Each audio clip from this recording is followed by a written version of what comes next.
Who's the better angler? Kendall? Nah. It depends what kind of fishing. If it's on a fly, yes, I will outperform him. But if you get him on a spin rod, he will crush me every time.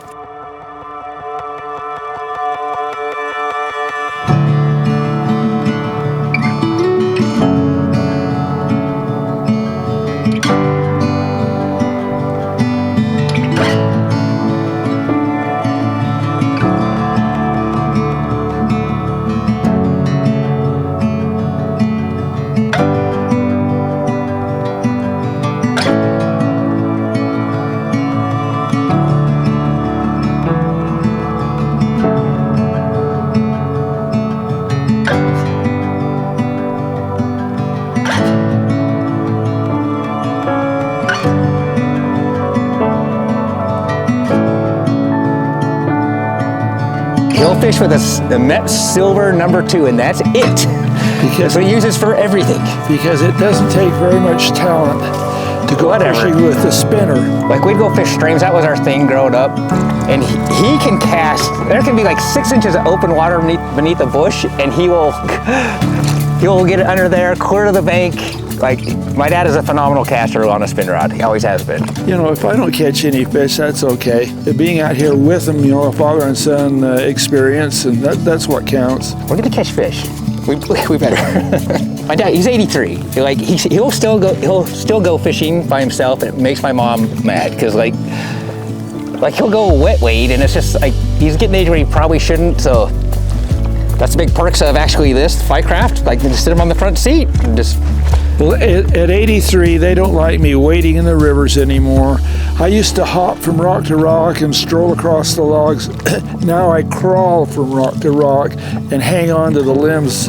You know, I don't have any balance anymore. So they don't like me getting out on dangerous places. Sitting on the shoreline in a chair or standing is another thing.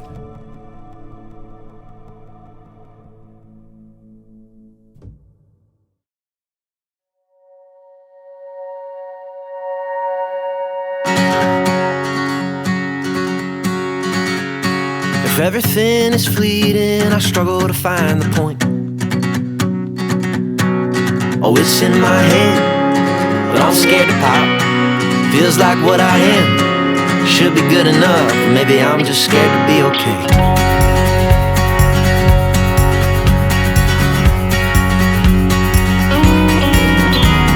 Self-destruct, self-sabotage, closest friends I had. I once found love and I lost a heart, scared to be a bitter old man. Convinced myself the silver linings wrapped around my neck. I'd cut the cord, but when I tried, those 3 words are what's left. What's the point if life is fleeting? Should I just hang with my friends? Should I spend more time with the people I love instead of in my head? What's the point if life is fleeting? Should all my memories be enough unsaid? Oh, I've got no clue, neither does anyone I met. I'm just a picture-perfect chemical mess. Oh yeah!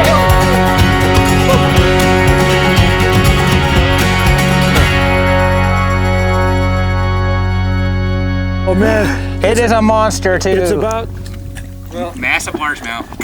at least the concept. This is bait for the bigger ones.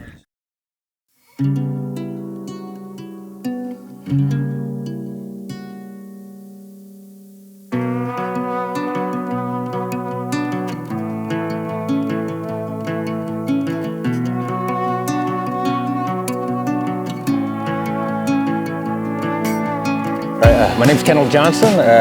My main passion in life of all the many hobbies I have is fly fishing, fishing in general.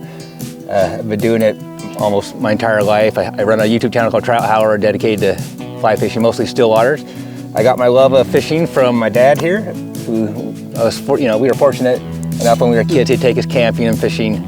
I got my love from him to the outdoors and fishing in general, but love it. Love taking him out. We've been fishing together for, well, I'm 50 and he's 83, going on 84, so we've been fishing a long time. We go out still quite a bit. I get him out on the fly craft. We have a good time. Yeah, and I'm Larry Johnson. As Kendall said, I'm his dad, and he drags me out of the house once in a while to go with him, and it's sure a lot of fun. Of course, like he said, I'll be 84 in January, and so fishing is a little bit different for me now. Growing up, wasn't much of a hunter, but I learned how to fish pretty well. And I remember fishing on the stream one day, and I had a spinner, and there was a guy next to me, and he was getting strikes and fish right at one after another, and I wasn't getting anything. And he was nice enough to tell me what he was using, and he had a spinner with a little fly behind it.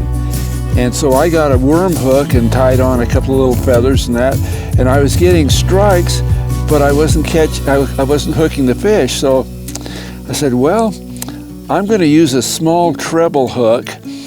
And I went home, and we had a parakeet, and I dug a couple of feathers out of the bottom of the cage and trimmed them and tied them on there, and lots of thread around the head, and it looked like a big housefly. I bet I caught thousands of fish on that and never lost the lure. If I got hung up somewhere, I'd go swimming to get it back.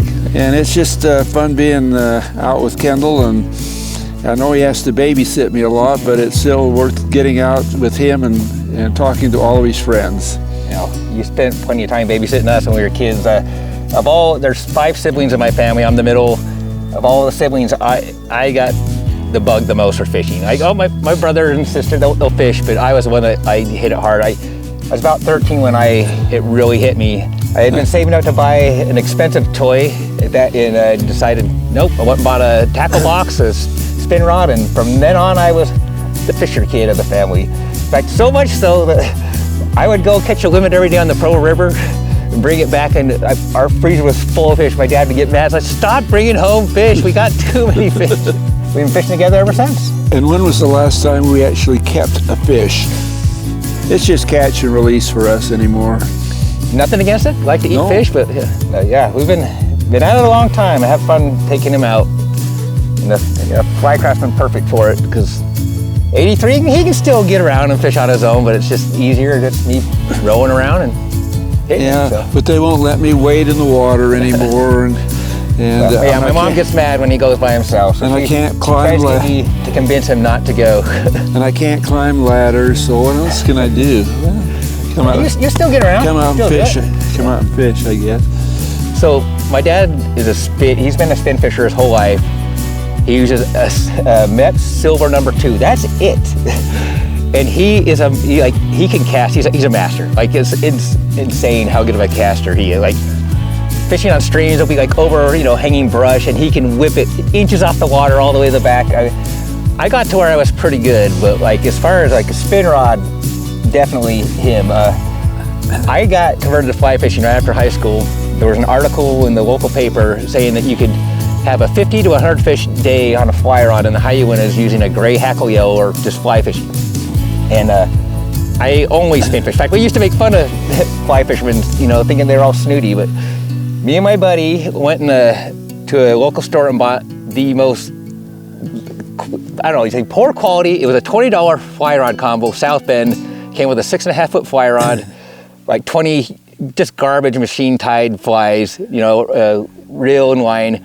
It just as cheap as can be. And we went up in the Uinta Lake that has gray when we were fishing this outlet. And I caught a few on a spinner. I was like, I'll try this fly rod. And I put it on a fly that was literally like a house fly, threw it out there, the instant hit the water, hooked a fish. I ended up catching fish, not that fly, till it was just a hook, a thread, and a wing. Me and my buddy caught well over 100 fish each, and it was like, that was it. We're like, well, I guess we fly fish now. I never looked back. When I got home, I bought a higher quality rod. It was a 9-foot 5-weight Fenwick, so not an awesome rod, but like I didn't know. That was it for me. Okay, his worst quality is keeping his room tidy. It looks like the city dump.